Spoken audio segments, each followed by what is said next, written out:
It's very early in the morning, so I've got beetroot on that will boil for a few hours on low. Some I will pickle.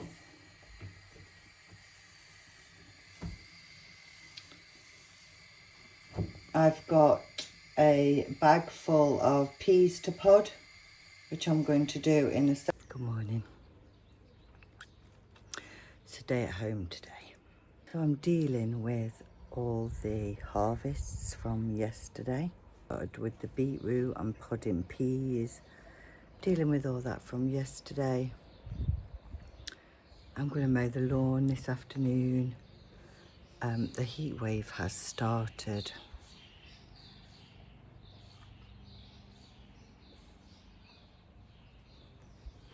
So right now it's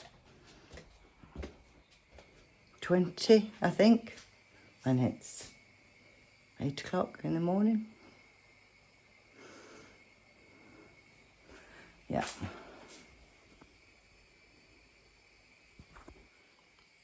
Boiling hot. So I'm doing podding peas, drinking coffee. Wanted to do is a quick update on the guinea pig.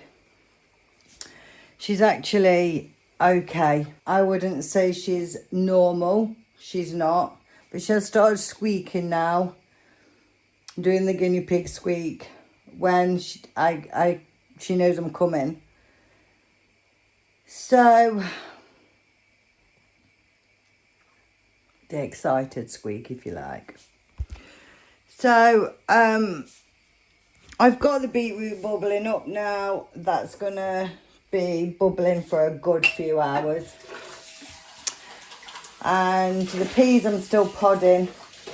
Plenty of those for next year. I think the dwarf meteor is a bit of an early variety. So it's probably me. I didn't set it soon enough. Or it didn't grow soon enough, or I had a few harvests from it, don't get me wrong, but I felt like it gave up the ghost very quickly. See how we do with the other lot. We'll obviously grow them earlier next year, perhaps. Me dad will probably have a tub as well. I don't know if he likes doing dwarf peas or not, but we put it all back, don't we, in the compost, and there's the mulch that can rot down. And so we'll mow the lawn. I've just given the guinea pig some cucumber because it's gone a bit soft.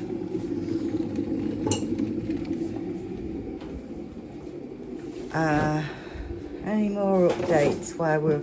Oh, the other update is there was some dead Cape gooseberries, as in the cape was brown, that had fallen off that I picked yesterday. But when I took them out the capes, the thing is you let the capes go brown and crispy and then there's a little fruit inside. These are the little fruits inside. But for me, they're not ready. They should be more orange. And they're not very big. So I have put them on the windowsill to see if they'll ripen up more. I've put them on the windowsill to see if they'll ripen up more, but it is the first time that I've ever grown Cape gooseberry. So I'm on a bit of a learning curve with those. So I'd say some are dropping off a bit like the June drop maybe for fruit. So they're dropping off, they're dying, but they're not actually quite ready. Maybe that's what's happening. Right, I'm going to get these peas finished because it has took me a bit longer than I thought it would. Some of these are that dry that they're actually falling out the pods already. But you can see the difference between the dry ones and the not dry. Before this pot gets a lid on it, they have to be completely dry.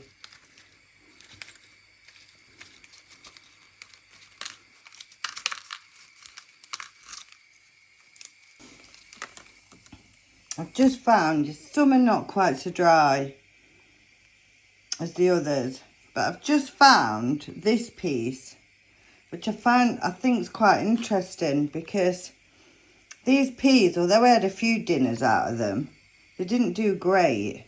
Can you see that pod there? It's not even properly formed, but I would say that's fairly new growth. And that's to do, I think, with where the peas were, because they was in direct sunlight. And I think the ones down at plot 2 will do better because they're in the shade. So I'd be careful in future. I have learned something, that I'd be careful. The peas will very quickly die back if they're struggling with the heat. And we've had a particularly warm time while these were growing. So I'm going to save all the seed. But what I have learned is I will be careful where I put them. Plot 1's difficult because there's no shade anywhere. Plot 2 is a bit better. I probably need to rethink plot 1 and make some shade, don't I? So I've still got these to do. Most of those are dry. There are some not quite dry in that one. I've got a huge bag of mulch to go back to the allotment.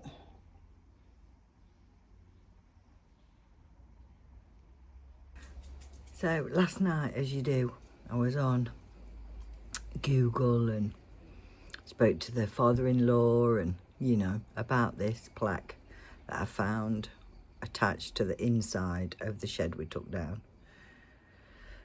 I've no idea how long that shed's been up. It could have been the tenant before me. It could have been the tenant before that. This is plot 2 I'm talking about. But the shed was hanging on by a thread. The base was all rotten. The roof was all rotten. The sycamore tree that had been allowed to grow was growing into it, so broken all the side of it. We took it down, and then the wind's blown it over, and I've seen this plaque. So I'm going to post a couple of pictures of the zoom in magnified crest that I can see on the plaque. I am going to go today and try and get some, I don't know, brasso or metal polish of some description and see if I can get it a bit clearer. But what Google think it is some kind of RAF logo or something. It definitely has a military number of, I presume, military personnel. Why I would think it would be on a plaque, I don't know. If anybody does know anything about military, or I am finding it really interesting, so I do need to try and see if I can find out what it is, or how old it is, or where it's come from even. So I'm going to post the photos that I've taken and that I've got of it at the end of this vlog. And if anybody's got any further input on it, drop me a comment down below. Thanks for watching.